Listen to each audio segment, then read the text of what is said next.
Entonces aquí vamos a identificar cuáles son las opciones de tratamiento de riesgos que nos da la metodología. En general hay muchas opciones de tratamiento, bueno, hay por lo general 4 básicas opciones de tratamiento de riesgos y también depende de cada metodología. Yo aquí les voy a hablar de las que ofrece Octave, que son 3. Y bueno, básicamente lo que estamos haciendo es cómo vamos a tratar todos estos escenarios de acuerdo con sus valores de impacto y la probabilidad que ya estamos calculando. Entonces estos son los enfoques de tratamiento que maneja Octave, ¿sí? Se puede aceptar ese riesgo o esa amenaza pues que estamos revisando, se puede mitigar o se puede aplazar. En cuanto al aceptar, es pues básicamente en realidad pues no hacer nada, o sea, es decir, ya conocemos la amenaza y estamos decidiendo aceptar el riesgo o aceptar las consecuencias que conlleva, ¿sí? Por lo general se acepta aquello que tiene un impacto bajo para la organización, preferentemente, ¿no? Entonces, se aceptan las consecuencias en todo lo que, preferentemente en lo que sea un impacto bajo, ¿sí? Mitigar. En mitigar vamos ahí sí a desarrollar controles. O sea, tenemos que atender ese riesgo o esa amenaza que estamos identificando, esa sí la tenemos que atender cuando cae en mitigar. Vamos a diseñar controles y vamos a hacer estrategias para implementarlos, para darles continuidad y buscar la minimización del resultado del impacto o el impacto como tal, ¿no? También la amenaza puede ir enfocado en la amenaza, ¿sí? Y bueno, los riesgos que generalmente se mitigan en esta metodología son aquellos que tienen un impacto de medio a alto para la organización. Ahorita lo vamos a ver en una matriz. Y finalmente el de aplazar o defer, que es, en inglés es como aplazar o postergar. Cuando el riesgo pues ni se acepta ni se mitiga, ¿no? Entonces no podemos ni aceptarlo ni mitigarlo, lo vamos a dejar para otro momento. Esta es decisión de la organización si lo deciden aplazar, y también tienen, o sea, la idea de que lo aplacen es porque quieren encontrar más información para saber cómo lo van a atender ese riesgo. Puede que haya situaciones así en la que ese riesgo lo dejan como pendiente de revisión futura y de atención futura, buscando encontrar mejor información para atenderlo adecuadamente. Generalmente no representan una amenaza porque los estamos como postergando, ¿no? Entonces no tienen un impacto tan fuerte. Sí, entonces estas son las opciones que nos da Octave.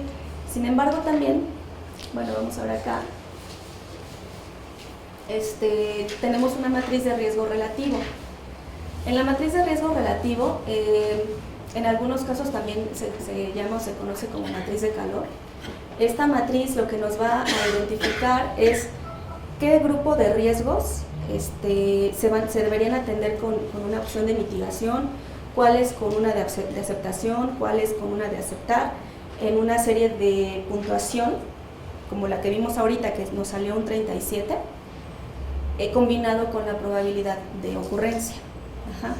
Entonces, esto nos va a permitir visualizar los riesgos a tratar con base, como les decía, en la probabilidad de puntaje. Entonces, vamos a generar grupos de escenarios de amenazas y en este caso ahorita verán la pequeña matriz. El grupo 1 deberían ser tratados con mayor prioridad, ese tipo de riesgos. Se busca mitigar aquellos que resulten con un valor alto y con una probabilidad de ocurrencia alta, ¿no? Obviamente son los más peligrosos y los que más probablemente ocurran, entonces pues vamos a mitigarlos primero, ¿no? De preferencia. Y básicamente uno, porque es el que tenemos que atender primero, aquí lo vemos, ¿no? Tiene una puntuación de lo más alto y pues también tiene una probabilidad la alta. Entonces esto se recomienda que se preste atención en esto, en lo que caiga aquí, para atenderlo primero.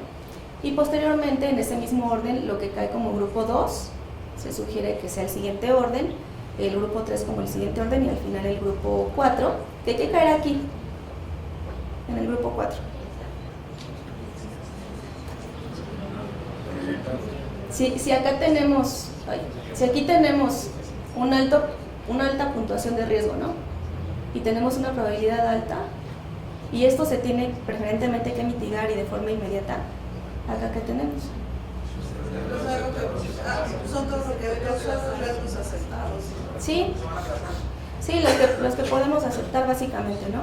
Tienen una puntuación muy baja y también una probabilidad de ocurrencia bastante baja, ¿no? Entonces, así es como lo vamos a ir identificando. ¿Y qué ocurre precisamente con nuestros grupos? El grupo 1 es mitigar o mitigar, grupo 2 mitigar o aplazar, el 3 aplazar o aceptar, que como ven van bajando como de, sí, por ahí dijeron una palabra, van bajando como en esa urgencia de atenderlos, ¿no? En esa prioridad, hasta llegar al 4, que es el aceptar.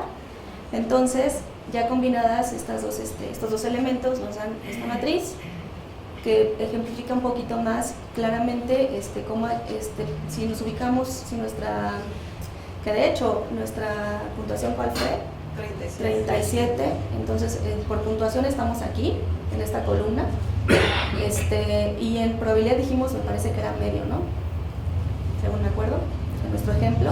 Entonces estamos en una orientación de mitigar o aplazar, de acuerdo con nuestra matriz de riesgo relativo, que nos da Octave. Ahora, esto es también una referencia, ¿sí?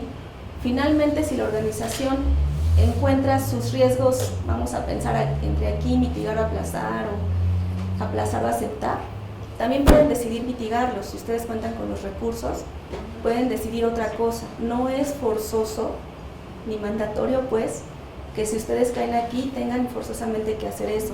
El que sí les pido que no dejen de lado es el de mitigar, ¿no? Pero incluso en estas situaciones puede haber una situación de recursos que, aunque sea muy necesario mitigarlo, no tengan el recurso a lo mejor económico, de personal, y se pueda planear cuando se va a mitigar, ¿no? Sin dejarlo de lado. Pero sí no hay que perder de vista estos, son los más problemáticos o los que nos pueden dar más problemas, pues. Entonces esta es la matriz de riesgo relativo, también se le llama de calor porque pues aquí en mitigar se muestra lo rojo, que es como lo que tienes que atender, y acá se empieza a ver un poco más naranjita, hasta verse ya como más blanquito, ¿no? Bueno, pues ya en la hoja, incluso aquí como puedes ver, bueno, como todos pueden ver, aquí está la opción de eliminar, ¿no? Porque en la hoja ya nos da más opciones. Recuerden que la lámina anterior pues nos hace una especie de orientación, de por aquí puedes dirigirte, como por aquí te tienes que mover. Pero podemos hacer otras opciones, ¿sí? Entonces, esta es casi de la parte final de la hoja, que nos dice, que nos pregunta en qué contenedor se van a aplicar los controles. Aquí en nuestro caso va a ser en el gabinete de archivos de clientes, tan sencillo como un gabinete que contiene información confidencial de los clientes, ¿no? Su nombre, su correo, etc., ¿no? Información importante. Entonces, sobre de ese gabinete vamos a tener que implementar un control. Como que suena muy sencillo y todo, pero a veces no lo hacemos, ¿no? Como que es muy obvio. Entonces, no lo hacemos. ¿Qué controles administrativos, físicos y técnicos aplican a este contenedor? ¿Y qué riesgo residual sería aceptado por la organización? Entonces, ¿qué control se pone en este caso? Muy sencillo.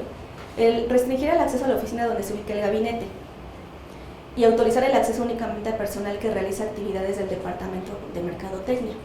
Entonces va a haber una restricción de acceso para que ya no cualquiera entre y pueda sustraer información, porque puede que tengamos un usuario disgustado que quiera hacer algún daño, ¿no? Algún daño a la organización. Entonces, efectivamente, o sea, se nos puede perder la llave y cualquier otro la puede abrir, ¿no? Y ya, entra y sustraer información. Se pueden prestar la llave, ¿no? A lo mejor no estoy guardando la confidencialidad adecuada para mi llave y se la presta a cualquier otro y puede entrar y hacer también cualquier cosa allí. Entonces, hay riesgos residuales y allí les hablaba yo del apetito de riesgo, ¿no? El apetito de riesgo establece el nivel de riesgo que la organización va a aceptar, con el que ella se siente tranquilo. Ajá. Entonces, ese nivel de riesgo, si nosotros con ese riesgo residual que queda estamos cumpliendo el apetito de riesgo, pues ya estamos, ¿no? Pero si la empresa, la organización quiere algo más, todavía más restrictivo, hay que implementar otros controles o más controles o mejores controles para que mitiguen ese riesgo y consigamos el residual que queremos, que es el apetito de riesgo. Sí, entonces aquí, y también obviamente la serie de controles van a depender mucho de los recursos que tengan asignados, ¿no? Porque muchos de ellos cuestan, ¿sí? Algunos no, son desarrollo a lo mejor de políticas y cumplimiento, obviamente, pero algunos a lo mejor implican un control de acceso como a lo mejor implican la instalación de circuito cerrado, la puesta, como les decía, de un oficial en la puerta de entrada, de un biométrico, depende de lo que se solicite, del control que quieran implementar. Que también es otro gran tema, ¿no? Los controles, hay metodologías completas para implementar controles y para saber cuáles son los mejores. ¿Sale? Pero bueno, de entrada los mejores controles son los preventivos y automatizados, son los mejores. Pero pues como les decía, dependemos también de una situación de recursos. Entonces, aquí ya que describimos el contenedor y el control que se va a aplicar, pues ya nada más redactamos lo que sería nuestro riesgo residual, que ustedes ya me lo dijeron. Puede ser que aún con eso alguien pierda su llave, alguien más la tome y pueda de todos modos entrar a la oficina, al gabinete, ¿no? O puede que se estén prestando por ahí la llave. Pueden ocurrir varias circunstancias todavía por las que ya mitigamos un poco el riesgo, pero no lo eliminamos por completo. ¿Sale? Entonces, ¿dudas hasta aquí? ¿Preguntas? ¿Se aprendieron los 8 pasos?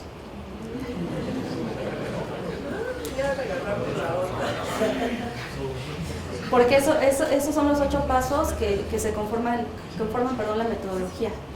Sí, obviamente se tendría que ir haciendo todo esto en cada activo, por cada activo ir identificando todas las áreas de preocupación. O sea, aquí hablamos de una muy sencilla, pero sí, cada activo puede tener muchísimas áreas de preocupación. La ventaja es que a veces las áreas de preocupación se pueden repetir en cada activo, ¿no? Entonces ahí podemos ganar un poco de tiempo, pero también las calificaciones pueden ser muy diferentes. Entonces recuerden esto, ¿no? La información es un activo crítico como tal, pero puede ser que no sea de ustedes, puede ser que sí. Ustedes tienen que determinar, a menos a nivel de análisis de riesgos, quién es el dueño de ese activo. Puede ser alguien externo, puede ser alguien adentro de su área, de su organización. A lo mejor ustedes son los dueños o responsables, pues, de los contenedores y tienen entonces que delimitar.